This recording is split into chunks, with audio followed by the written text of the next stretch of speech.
Once upon a time, there lived a couple named Sandra and Job. They were poor, so poor that their tiny house seemed to crumble a little more each day. The roof leaked whenever it rained, and the walls barely held up against the wind. They had nothing to their name except each other.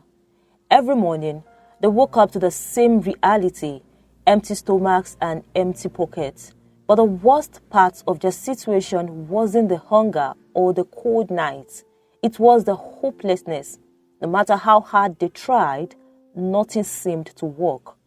Job would toil all day under the hot sun, digging trenches or helping traders in exchange for meager pay. Sandra, on the other hand, tried everything she could to make ends meet. She would clean houses, wash clothes, and even beg when times were desperate. But no matter how much they struggled, their poverty only deepened. Then one day, everything changed. Sandra realized she was pregnant, but instead of joy, the news brought only dread.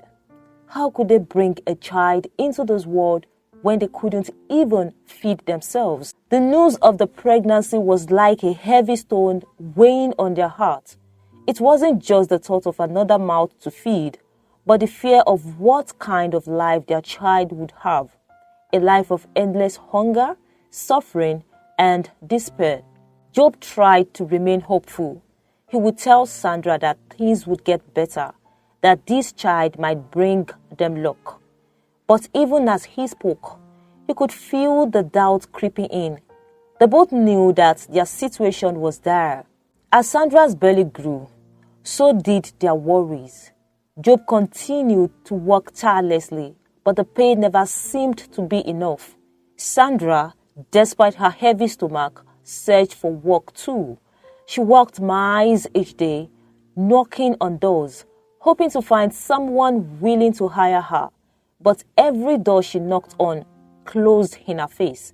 No one wanted to employ a pregnant woman who could hardly stand for long without needing to rest. Then one day, after countless rejections, Sandra finally found a job.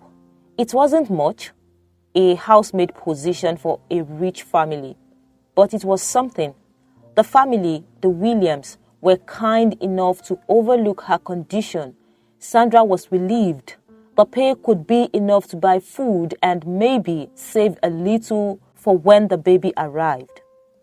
As Sandra walked in the Williams' grand house, she marveled at the life they lived. The walls were adorned with expensive paintings, the floors were covered in soft rugs, and there was always more than enough food on the table. The difference between their world and hers was like a night and day. One evening, as she was cleaning the living room, Sandra overheard Mrs. Williams sobbing in the next room. The sound of her crying was heart-wrenching, and Sandra couldn't help but listen. She heard Mrs. Williams talk to her husband about how they had tried everything, every doctor, every treatment, and every prayer, but nothing had worked. They were still childless. Mrs. Williams wept, wondering why she couldn't conceive, while a poor maid in her house carried a child with such ease. Sandra felt a pang of guilt, but then another thought crept into her mind. What if she could use this situation to her advantage? What if this was her chance to change her life forever? Over the next few days, Sandra couldn't stop thinking about what she had overheard. The idea kept gnawing at her, refusing to go away. She knew it was wrong, but the more she thought about it, the more it seemed like the only way out of their misery. She shared her thoughts with her husband, who vehemently refused. He knew it was a wrong idea no matter how worse their situations were, but Sandra wouldn't give up. All she saw was an opportunity. Finally, after she had convinced herself and her husband, Sandra gathered the courage to speak to Mrs. Williams. She waited until she found her alone. Then, with a deep breath, she approached her. "Madam," Sandra began hesitantly, I couldn't help but overhear you the other day. about your difficulty with having a child. Mrs. Williams looked up, her eyes red and swollen from crying. Yes, Sandra, it's been the hardest thing for us. Sandra nodded sympathetically. I can't imagine how painful it must be for you, but I think I might be able to help. Mrs. Williams' eyes widened in surprise. Help? How? Sandra took a deep breath.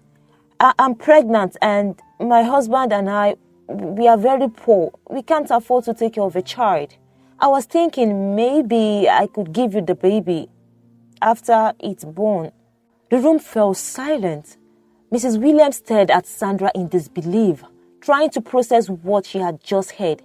It was an unthinkable offer, but at the same time, it felt like a miracle. Her heart raced as she considered the possibilities. You would do that? Mrs. Williams whispered. Sandra nodded, her eyes downcast. Yes, madam, but in exchange, I would need something to help us start a new life. We are struggling so much. This could be a chance for us and for you. Mrs. Williams' heart pounded in her chest. It was an offer she never expected, but one she couldn't ignore. She and her husband had the means to give the child a good life, everything the baby would ever need. But the moral implications weighed heavily on her. After a long, tense silence, Mrs. Williams finally spoke. I need to discuss this with my husband. Sandra nodded, understanding. She had planted the seed and now she had to wait. That evening, Mr. and Mrs. Williams sat in their lavish dining room, discussing the unimaginable offer. Mr. Williams was cautious, warning his wife that such an arrangement would lead to complications. But Mrs. Williams couldn't help but feel that this was their chance, a chance to have the child they had longed for all these years. They went back and forth, weighing the pros and cons, discussing the moral and legal implications. But in the end, their desire for a child won out. They decided to go through with it. The next morning, Mrs. Williams called Sandra into the living room. With a deep breath, she said, "We've decided. We will take the baby after it's born, and in return, we will give you 20 million naira and a house to start your new life." Sandra's heart skipped a beat. 20 million naira and a house? It was more than she had ever dreamed of. She agreed without hesitation, sealing the deal that would change their lives forever. Months passed and finally, the day arrived. Sandra went into labor and the Williams family rushed her to the hospital. The labor was difficult, but in the end, Sandra gave birth to a healthy baby boy. The moment she held him in her arms, she felt a wave of love wash over her, but she quickly pushed the feeling away. This wasn't her child anymore. Mrs. Williams was overjoyed when she saw the baby. Tears streamed down her face as she held him for the first time. It was a moment she had dreamed of for so long, a moment she thought would never come. She and her husband named the baby Dawn. They relocated abroad, and from that day on, they treated him as their own. Sandra and Job, on the other hand, left the hospital with empty arms but full pockets. They moved into their new mansion and began their new life. They were ecstatic, finally living the life they had always wanted. No more hunger, no more suffering. They had money, a beautiful home, and the promise of a better future. But as time passed, something began to change. At first, Sandra and Job reveled in their newfound wealth. They bought expensive clothes, dined at fancy restaurants, and surrounded themselves with luxury. But despite all their riches, something felt missing. Sandra couldn't shake the emptiness that gnawed at her. She tried to convince herself that they had made the right decision, that giving up their child was a sacrifice for a better life. But no matter how hard she tried, the guilt lingered. Then, to make matters worse, Sandra found out that she couldn't conceive again. Months turned into years, and no matter how many doctors they visited, nothing worked. The realization hit her hard. She had given away her only child, and now she would never have another. As Sandra grew older, her regret deepened. She watched other mothers with their children and felt a pang of jealousy. She had traded her baby for money, but now she had nothing to show for it. The mansion, the wealth, it all felt hollow without a child to share it with. Job also began to feel the weight of their decision. He would sit alone in the grand living room, staring at the walls, wondering what had become of their son. They had sacrificed their family for fortune, and now they were left with nothing but loneliness and regret. Meanwhile, Don grew up in the Williams' care abroad. Unaware of his true origins, the Williams showered him with love and gave him everything he could ever want. He grew up in a world of privilege, attending the best schools and living in the finest homes. As he got older, Don discovered a passion for football and quickly became one of the best players in his school. His talent didn't go unnoticed. Scouts from all over the world came to watch him play, and soon enough, Don was signed to a professional football club. His skills on the field were unmatched, and before long, Don became a household name. It was no longer just Don Williams, the child of a wealthy family. He was Don Williams, the star footballer, admired by millions. As his fame grew, so did his wealth. He signed lucrative contracts, appeared in advertisements, and traveled the world. The Williams family was proud of him, and everywhere they went, people would stop and congratulate them on raising such a talented young man. They were a picture perfect family, living a life of luxury and happiness. But while Don enjoyed his success, Sandra and Job were spiraling deeper into despair. The mansion that once felt like a dream now felt like a prison. The money that once brought them joy now brought them nothing but pain. They had everything they had ever wanted, but it meant nothing without their son. One day, as Sandra watched Don on television, scoring yet another winning goal, she felt a sharp pang of regret. That was her son, the child she had carried in her womb, the child she had given away, and now he was out there in the world, famous and successful, while she sat in her empty mansion, barren and alone. She couldn't stand it anymore. She couldn't bear the thought of living the rest of her life without knowing her son. The guilt and regret had grown too strong, and she knew she had to do something. She had to find Don, no matter what it took. Determined to reunite with her son, Sandra began her search.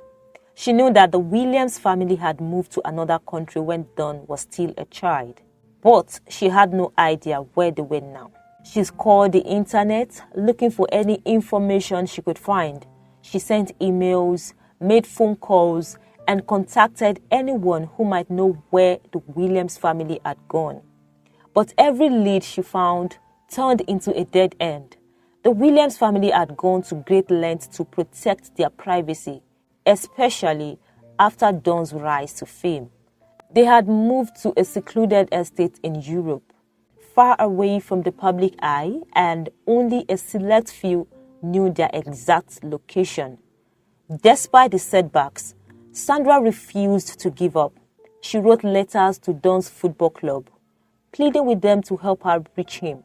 She sent countless emails to the Williams family, begging them to let her see her son, but no one responded.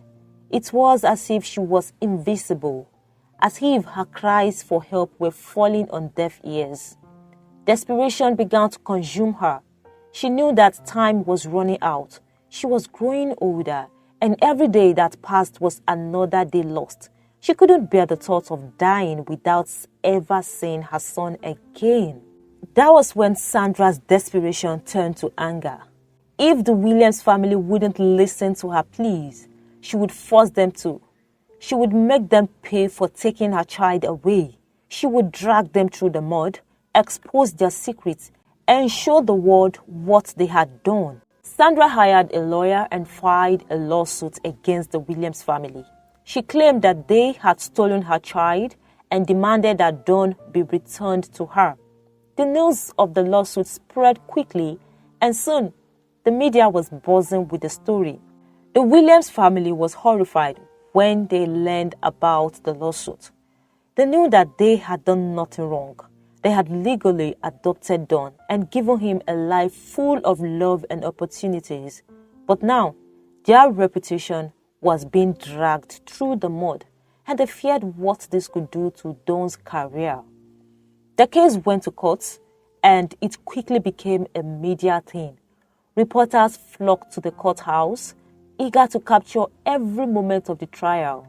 Sandra and Job were painted as villains, greedy and heartless, while the Williams family was portrayed as the innocent victims of a cruel scheme. In court, Sandra testified about her struggles, her poverty, and the desperation that had led her to give up her child. She painted a picture of a woman who had been forced into an impossible situation, who had made a terrible mistake but now wanted to make things right. But the Williams family had their own story to tell. They spoke of how Sandra had willingly offered her son in exchange for money, the love they had given Dawn, the life they had built for him, and the joy he had brought into their lives. They argued that they were the only family Dawn had ever known, and that taking him away from them would cause irreparable harm. The most dramatic moments of the trial came when Dawn himself took the stand. It was no longer the small child that Sandra had given away. It was a grown man, confident and successful with a life of his own. As he looked across the courtroom at Sandra and Job, there was no recognition in his eyes. To him, they were strangers. "I don't know these people," Dawn said firmly. "The Williams family is my only family. They raised me, they loved me, and they supported me in everything I have done. I don't want anything to do with these people who sold me for money." His words hit Sandra like a sledgehammer. She felt her heart shatter as she realized that Dawn had no memory of her, no connection to her. The child she had given away was gone forever, replaced by a man who wanted nothing to do with her. The court ruled in favor of the Williams family. The judge declared that Dawn would remain with the Williams and that Sandra and Job had no legal claim to him. The courtroom was silent as Sandra and Job stood there, frozen in disbelief. The gavel had just struck down the final verdict, but its echo lingered in her heart. They had lost. Not only had they lost their case, but they had also lost their son forever. The judge's words rang in Sandra's ears. The Williams family had provided a stable, loving home. This child belongs to them, and no legal claim can change that. Sandra's knees wobbled as she stumbled out of the courthouse.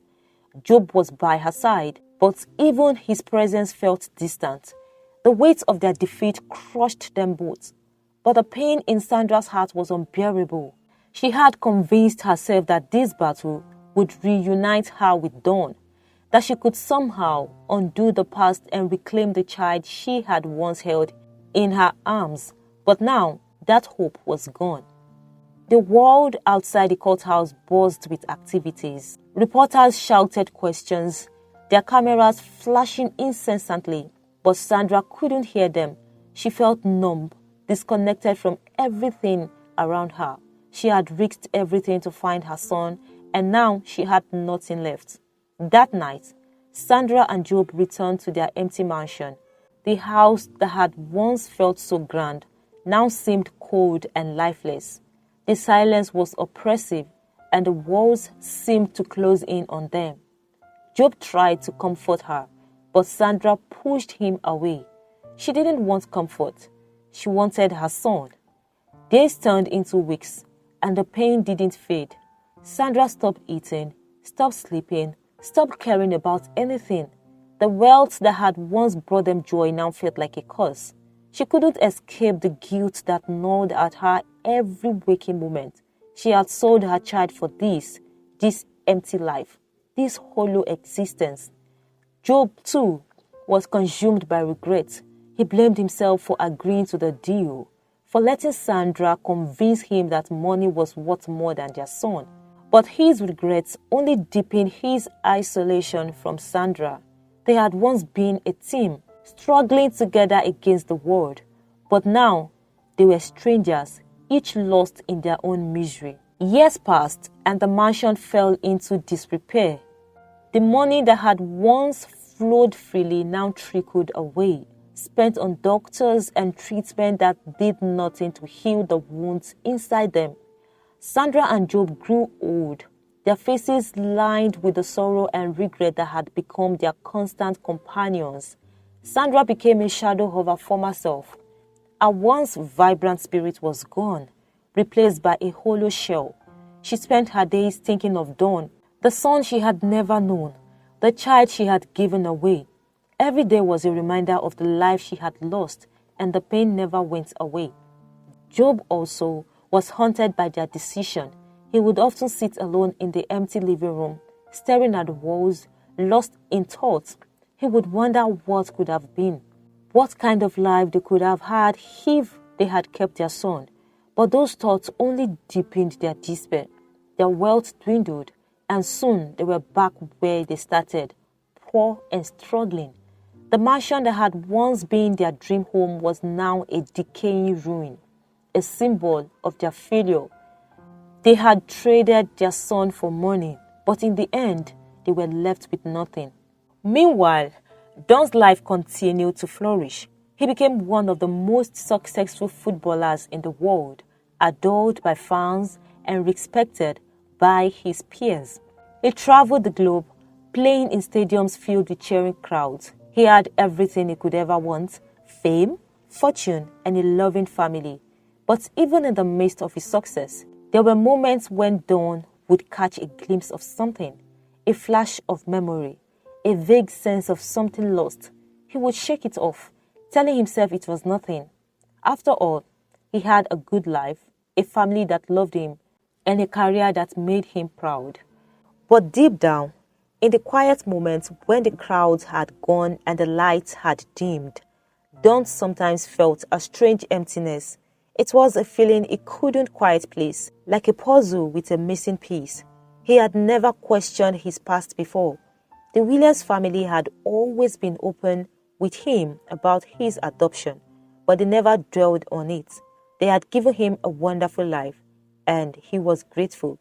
Yet, there were moments, rare, fleeting moments, when he wondered who he truly was and where he came from. These thoughts were fleeting, quickly buried under the demand of his career and the joy of his achievements, but they lingered in the back of his mind, waiting for the quiet moment to resurface. Despite this, Don pushed forward, determined not to let anything derail the life he had built. One day, after winning a particularly important match, Don returned to his hotel room in a far-off country. As he sat down to rest, his phone buzzed with a message. It was from his manager informing him that a woman had been trying to contact him. Again, it was the same woman who had sent letters, emails, and even tried to sue his family years ago. The woman who claimed to be his birth mother. Dawn had dismissed her claims back then, trusting in the Williams family's love and truth. But now, for some reason, the message stirred something inside him. The emptiness that had always been easy to ignore suddenly felt heavier, more present. Against his better judgment, Don decided to look into it. He asked his manager to arrange a private meeting with the woman. It would be discreet, no media, no fanfare, just the two of them. He needed to know once and for all why she wouldn't leave him alone. When the day of the meeting arrived, Don was nervous. He wasn't sure what to expect, but he knew he needed to confront this shadow from his past. The meeting took place in a quiet hotel, far from the prying eyes of the public. Sandra entered the hotel slowly, her once vibrant face now marked by years of regret and sorrow. She looked nothing like the woman Dawn had imagined. She seemed fragile, almost ghost-like, as if the years of suffering had drained the life out of her.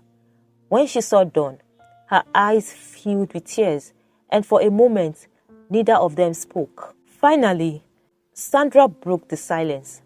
"Dawn, my son." Her voice trembled. "I'm so sorry for everything. I know I don't deserve your forgiveness, but I needed to see you to explain." Dawn remained silent, unsure of what to say. He had expected anger, maybe bitterness, but seeing her like this made him feel something else. Pity, perhaps, or maybe just a deep sadness for the woman who had lost everything. Sandra began to tell him the story, the whole story. She spoke of the poverty, the desperation, the terrible decision she had made all those years ago. She talked about the guilt that had haunted her every day since, and how she had watched him grow from afar, never able to be a part of his life. She confessed that the wealth she had traded him for had turned to dust in her hands, leaving her and Job with nothing but regrets. As Sandra spoke, Dawn listened quietly. Her words stirred memories he didn't know he had. Faint images of a different life, a different world. For the first time, he felt a connection to this woman, this stranger who claimed to be his mother. But he also felt the weight of the life he had now, the family that had raised him and loved him. When Sandra finished her story, she looked at Dawn with pleading eyes. I don't expect you to forgive me," she said softly, "but I needed you to know the truth. You deserve to know who you are, where you come from, and if you can find it in your heart, maybe we could find a way to know each other." Dawn sat in silence for what felt like an eternity. The woman sitting before him was a stranger, yet her words had struck a chord deep within him. But as much as he wanted to feel something for her, all he could think about was the Williams family, the people who had raised him, supported him, and made him who he was. Finally, Dawn spoke. "I appreciate you telling me the truth, but the Williams family is my family. They've always been there for me, and I owe them everything. I'm sorry for what you went through, but I can't change the past. And I don't think we can be in each other's lives. It's too late."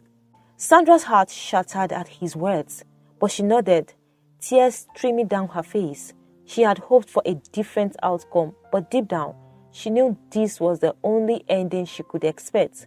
She had made her choice all those years ago, and now she had lived with the consequences. Dawn stood up, ready to leave, but before he walked away, he turned back to Sandra. "I hope you find peace for both our sakes," he said quietly. With that, he left, leaving Sandra alone with her thoughts. She sat there for a long time, the weight of Dawn's words pressing down on her. She had finally told him the truth, but it had brought her no comfort, no closure. All she had left was the knowledge that her decisions had led to this moment, a moment of final separation. After the meeting, Dawn returned to his life, but he couldn't shake the encounter with Sandra. He tried to bury himself in his career, in the love of the Williams family, but the emptiness he had felt for so long seemed to grow stronger. He had always thought that success and fame would fill the void, but now he realized that something was missing, something he might never find. Sandra, on the other hand, returned to her life of solitude. Job had passed away a few years earlier, leaving her truly alone. She spent her remaining days reflecting on her choices, haunted by the life she had lost. She no longer sought out Dawn, no longer tried to insert her life into his. She knew it was too late, and she had made peace with that, at least as much as she could. In the quiet of her small, dilapidated house, Sandra often found herself thinking about the baby she had once held in her arms, the son she had given away for a chance at a better life. She had gained wealth but lost everything that truly mattered, and now in the twilight of her life, she was left with nothing but memories and regrets. Years passed and Sandra's health began to fail. She grew weaker, her body worn down by years of sorrow and regret. As she lay in her bed, staring out the window at the setting sun, she thought about the choices she had made, the life she had lived. She wondered if things could have been different, if she had chosen love over money, if she had kept her son instead of trading him away. But as the darkness closed in around her, Sandra realized that it didn't matter anymore. Her journey was coming to an end, and all that was left was the hope that somewhere, somehow, her son was happy, that he had found the peace and fulfillment that had eluded her all her life. Without final thought, Sandra closed her eyes and took her last breath. The world moved on without her, just as it always had, and somewhere out there, Don continued to live his life, successful, admired, and loved by the family that had raised him. But in the quiet moments, when the cheers of the crowd had faded and the light had dimmed, Don would sometimes think of the woman who had given him life. He would wonder what might have been if things had been different. But those thoughts were fleeting, and he would push them aside, focusing on the life he had now. In the end, both Sandra and Don were left with the consequences of choices they made long ago. Choices that had shaped their lives in ways they could never have imagined. And though their paths had crossed, they remained worlds apart, bound by a connection that was never meant to be. The story of Sandra, Job, and Don serves as a reminder of the dangers of placing wealth and material gain above the things that truly matter. Sandra and Job's decision to sell their child brought them temporary riches, but ultimately led to a life of regret and loss. They learned too late that some sacrifices are too great, that the bonds of family and love are worth more than any amount of money. As for Don, he found himself caught between two worlds, the life he had always known and the past he never fully understood. In the end, he chose the family that had raised him, but the questions about his origins would always linger in the back of his mind. This story reminds us that every decision we make carries consequences, some that we may never be able to undo. It's a story of choices, sacrifice, and the search for forgiveness. And though it ends in sorrow, it also serves as a reminder to cherish the things that truly matter in life, for they are often the things that cannot be bought or sold. I hope you enjoyed this story. If you do, kindly like this video, drop a comment, and also share this video with your friends and your family. Subscribe for more interesting stories than these. Thanks for always watching. I'll see you in the next one. Goodbye.